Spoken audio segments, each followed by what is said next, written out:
नमस्कार, मैं हूं कोमल शर्मा और आप देख रहे हैं न्यूज 21। स्वागत है आपका अपना उत्तर प्रदेश बुलेटिन में। शुरुआत करेंगे खबरों की। खबर है सीतापुर से।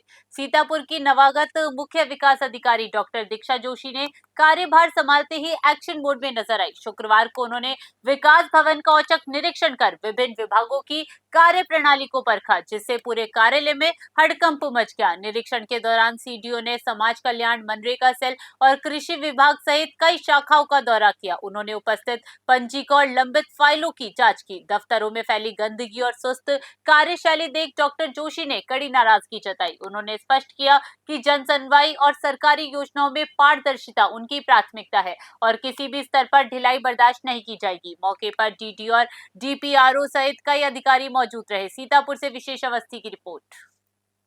आज विकास भवन का जो निरीक्षण किया गया है वो सामान्य निरीक्षण एक हुआ है, जिसमें सारे डिपार्टमेंट्स में कौन अधिकारी कहाँ पर बैठता है, क्या क्या स्टाफ है, उसकी रिव्यू किया गया है। साफ़ सफाई को लेकर इंस्ट्रक्शंस हैं कि साफ़ सफाई रखी जाए, फाइलों का रखरखाव सही तरीके से किया जाए और जितना भी स्टाफ है और जितने अधिकारीगण हैं वो सभी लोग समय से ऑफिस में उपस्थित हों। यही मुख्य निर्देश आज थे। मैम, यहाँ पे पानी की व्यवस्था भी सही नहीं है, जो 12 दिन लगा है वो भी चल नहीं है। जी, उसके लिए भी निर्देशित कर दिया गया है कि पानी की व्यवस्था सही कराई जाए, क्योंकि गर्मी का सीजन आ रहा है तो सभी लोगों को। खबर हापुड़ से है, जहां मोहल्ला रामगढ़ी में बिजली विभाग की टीम को उस समय भारी विरोध का सामना करना पड़ा जब वो स्मार्ट मीटर लगाने पहुंचे, जहां स्थानीय महिलाओं ने विभाग के खिलाफ जमकर नारेबाजी की और उग्र प्रदर्शन किया। हंगामे के दौरान एक महिला ने डंडे से स्मार्ट मीटर को तोड़ दिया, जिसका वीडियो सोशल मीडिया पर वायरल हो रहा है। महिलाओं का आरोप है कि स्मार्ट मीटर बहुत तेज चलते हैं, जिससे उनका बिजली का बिल 2 गुना से 3 गुना हो जाता है। उनकी मांग है कि इन मीटरों को हटाकर पुराने मीटर वापस लगाए जाए। सूचना मिलने पर पहुंची पुलिस ने आक्रोशित महिलाओं को समझा बुझाकर मामला शांत कराने की कोशिश की। हापुड़ से मोनिश खान की रिपोर्ट।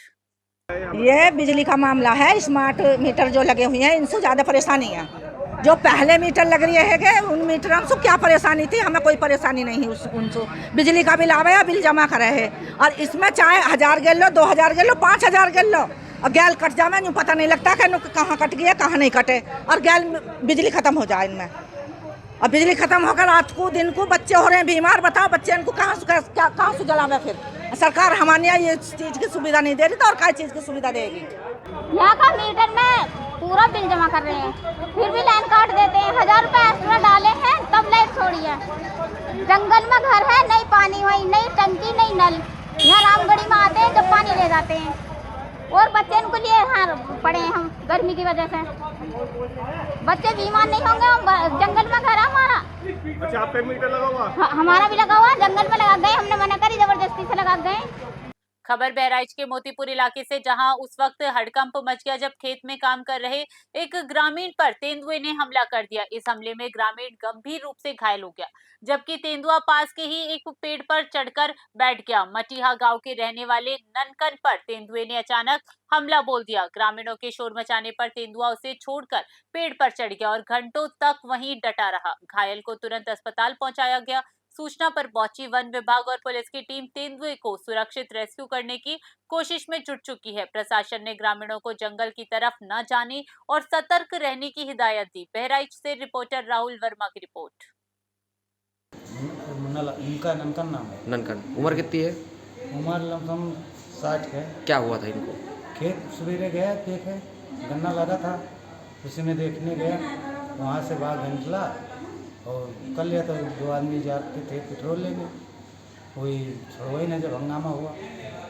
अरे जानवर लमसम आधा घंटा लगती लुकता इनसे और जानवर से भाग। अच्छा, इस बुजुर्ग से? हाँ। तो कैसे जान बची? तो 2 आदमी पेट्रोल लेने जाते थे। खबर बहराइच के पयागपुर क्षेत्र से है, जहां एक युवक का शव पेट से लटका मिलने से इलाके में हड़कंप मच गया। भगतपुरवा गांव में हुई इस घटना के बाद परिजनों ने हत्या की आशंका जताते हुए निष्पक्ष जांच की मांग की है। मृतक की पहचान विक्रम के रूप में हुई, जिसका शव सुबह घर से कुछ दूरी पर फंदे से झूलता मिला। सूचना पर पहुंची पुलिस ने शव को पोस्टमार्टम के लिए भेज दिया। परिजनों का आरोप है कि पुरानी रंजिश के चलते विक्रम की हत्या कर उसे आत्महत्या का रूप देने की कोशिश की गई थी। पुलिस अधिकारियों का कहना है कि पोस्टमार्टम रिपोर्ट आने के बाद ही स्थिति साफ होगी। फिलहाल सभी पहलुओं पर बारीकी से जांच जारी है। बहराइच से रिपोर्टर राहुल वर्मा की रिपोर्ट। चचेरा भाई। क्या नाम है? विक्रम। कैसे मौत हुई? अभी सुबह 8 बजे लटका मिला हुआ।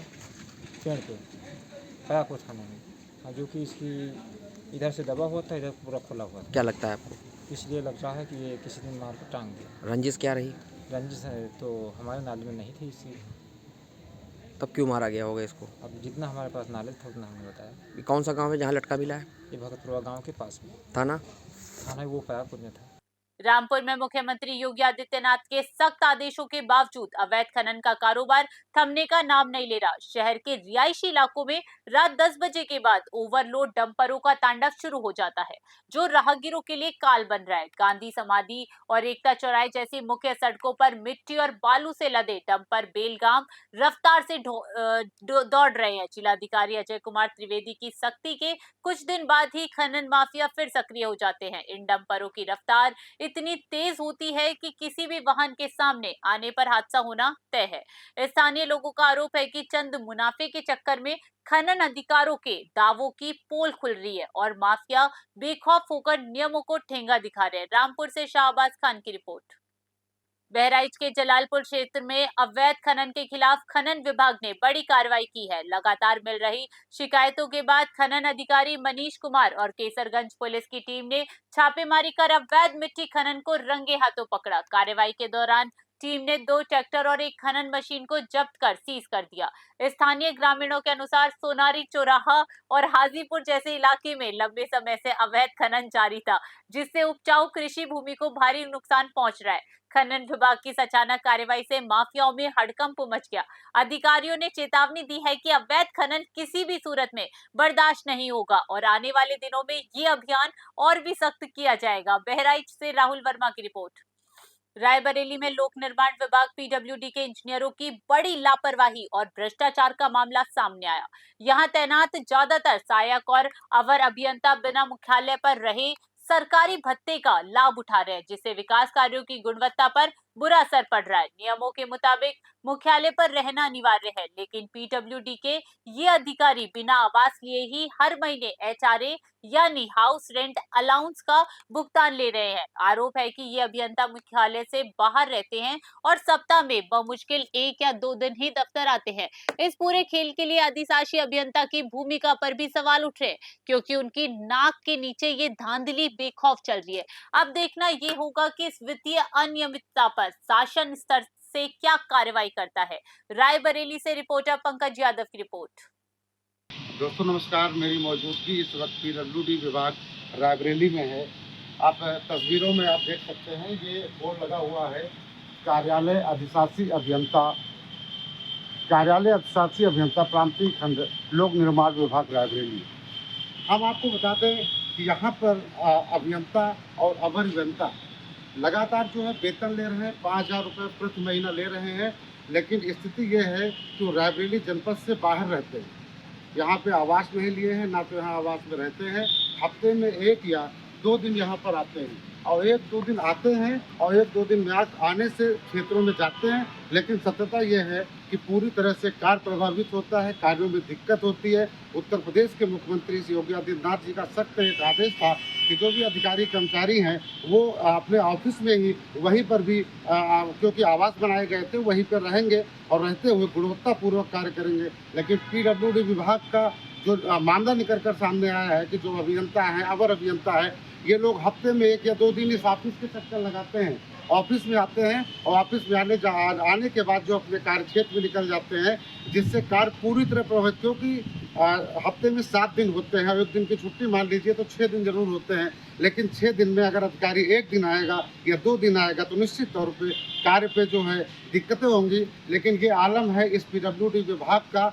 धन्य है पीडब्ल्यूडी विभाग कि कम से कम यहाँ के जो अधिकारी हैं, जो मेन अधिकारी हैं, कम से कम वो तो अपने जो छोटे कर्मचारी हैं, छोटे लोगों को ये बता सकते हैं कि आप नियमित रूप से समय पर कार्यालय आए और कार्यालय आने के बाद अपने अपने कार्यों के लिए निकले। लेकिन ये बिल्कुल भी नहीं है, क्योंकि ये बराबर जो है 5,000 रुपये 4,000 रुपये वेतन होता है, वो पैसा मिलता है लोगों को रूम में रहने के लिए, वो बराबर सरकार दे रही है, खारिज करा रहे हैं। लेकिन ये जिले के बाहर यहाँ के जो अधिकारी हैं रहने के लिए मजबूर हैं। कहीं ना कहीं एक बहुत बड़ा सवाल है, बहुत गंभीर प्रकरण है। इसको रायबरेली जिलाधिकारी और मुख्यमंत्री को संज्ञान लेना पड़ेगा, अन्यथा इसी तरह जो है कि भ्रष्टाचार के भेद पीडब्ल्यूडी विभाग चलता रहेगा। कैमरा पर्सन के साथ पंकज यादव, न्यूज़ 21 रायबरेली।